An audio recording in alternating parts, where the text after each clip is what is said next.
ሰላም እንደምን ቆያችሁልን? ክቡራንና ክቡራት የኬርታ ዓለም አቀፍ ድምፅ አድማጭ ተመልካቾቻችን፣ ይህ ትረካ በኬርታ ነው። አይመልህ። ደራሲ ተስፋ ገብረየስ ዘምድረከብ፣ ተራኪ ትልቅ ሰው ስዩ። እስከ ዝግጅታችን ፍጻሜ ድረስ አብሮነታችሁ አይለየን የሚለው ግብዣችን ከልብ የመነጨ ነው። ይህ ኬርታ ዓለም አቀፍ ድምፅ ነው። በባለፈው ሳምንት አይመለል የተሰኘውን በተስፋ ገብረየስ ዘምድረከብ ተጽፎ በልጃቸው ወርቁ ተስፋ የተዘጋጀውን የታሪክ መጽሐፍ በክፍል 2 ዝግጅታችን አባታዊ ምክር የሚለውን ርዕስ ተርከንላችሁ ከሱ ቀጥለን ደግሞ መቅድም የተሰኘውን ርዕስ ጀምረነው መጨረሻውን በቀጣዩ ክፍላችን ይዘንላችሁ እንደምንመጣ ስለገለጽን መቅድም የተሰኘውን ርዕስ መጨረሻ እነሆ ብለናል።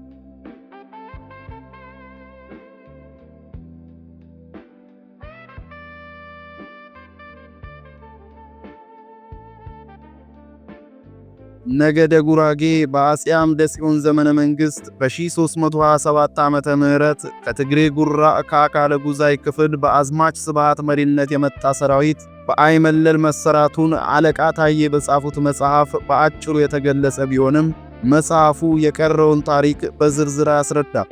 ከ1327 ዓመተ ምህረት በፊት በአይመለል ማን ይኖር እንደነበርና ከዚያም ወዲህ ከተለያየ ምንጭና አቅጣጫ ወደ ቀበሌው ስለፈለሱት ጎሳዎች ታሪክ አይገልጽም።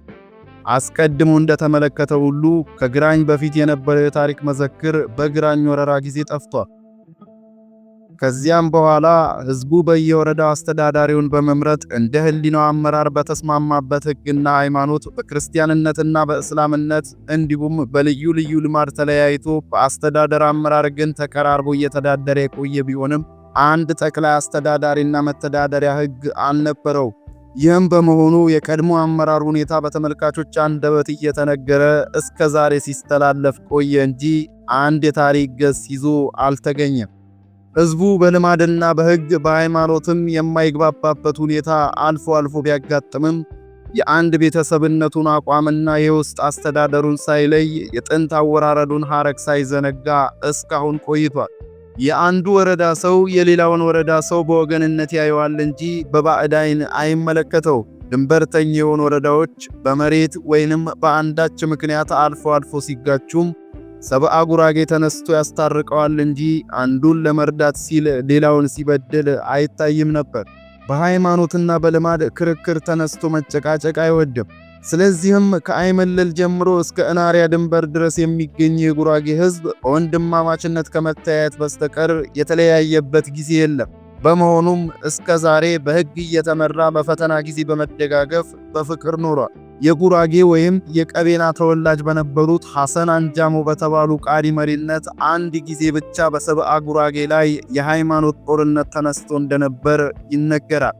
ይህም በማዕከላዊ መንግስት አማካይነት የቃዲው ዓላማ ሳይስፋፋ እንዲከሽፍ በመደረጉ ሁከቱ በፍጥነት ተወግዷል። በተረፈ ሶዶና ጉራጌ እንዲሁም ሀዲያ በአባትና በእናት በስጋና በደም ተዋህደው አንድ እንደመሆናቸው መጠን ይህ ታሪክ በተለይ ሶዶን፣ ጉራጌን ወይም ሀዲያን ለይቶ ይመለከታል ሳንል የአባትንና የእናትን ወገን ሳንለይ የሁላችንም ታሪክ መሆኑን መገንዘብ ይኖርብናል። ታሪክ ከእውነት የማይወጣ ያለፈውን ሁኔታ ቁልጭ አድርጎ የሚያመለክት መሆኑን አውቀን ልንቀበለው ይገባል። አንዳንድ ሰዎች ከእናት ወገን ይልቅ የአባትን ወገን አክብረው ስለሚኖሩ በአባቶቻቸው ጎሳ እንጂ በእናቶቻቸው ጎሳ ስም ቢጠሩ የማይደሰቱ ይኖሩ ይሆናል። ይህም በምንም አይነት በዘር የማይገናኘውን ባዕድን ይከተላል እንጂ እንደ ጉራጌ፣ ሶዶ፣ ሀዲያና ኮንተብ በስጋና በደም እንዲሁም በዘር ተዋህደው አንድ የሆኑትን ብሔረሰቦች አይመለከትም። ያለ እናት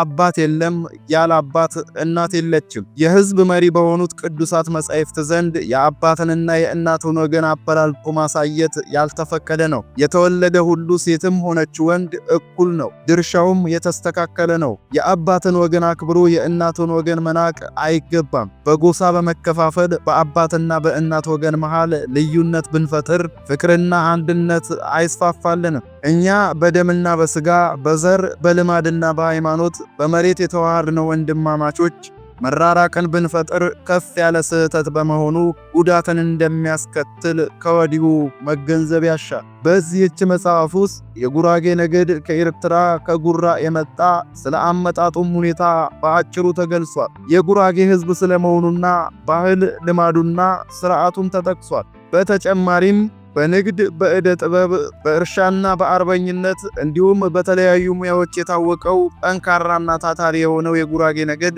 ለብዙ ዘመናት እውነተኛ ታሪኩን ተነፍጎ በጭቆና አንገቱን ደፍቶ በእብሪተኞችና በሰነፎች ዘንድ በሚሰነዘሩ ቁንጽልና ቀልድ ጠቀስ ቃላት የህብረተሰቡን ማንነት በተሳሳተና ተገቢ ባልሆነ መንገድ ሲንጸባረቅ በመቆየቱ በዚህች አጭር የታሪክ ማስታወሻ እውነተኛውን የጉራጌን ብሔረሰብ ማንነት በመጠኑም ቢሆን ለማሳየት ተሞክሯል። መጽሐፏ የነገዱ ታሪክ መነሻ ወይም ማስታወሻ በመሆኗ ሌሎች የታሪክ ደራሲያን የጎደለውን በማሟላት የተሳሳተውን በማረምና በማቃናት በሰፊው እንደሚጽፉት ተስፋ አደርጋለሁ። መሰረቱን ሳያፋልስ ሐሰትን ሳይቀላቅል እውነትን ሳያዛባ አሻሽሎ መጻፍ ጠቢብ ከሆኑ ምሁራን የሚጠበቅ የትውልድ አደራ መሆኑን በመገንዘብ በእኔ በኩል ይህችን አነስተኛ መጽሐፍ ለአንባቢያን የማበረክተው ትንሽ ወራጇ ሰውን አትወስድም፣ ሆኖም ወደ ትልቁ ጅረት ታደርሳለች የሚለውን ምሳሌ በመመርኮዝ ነው። ተስፋ ገብረየስ ዘመድረከብ።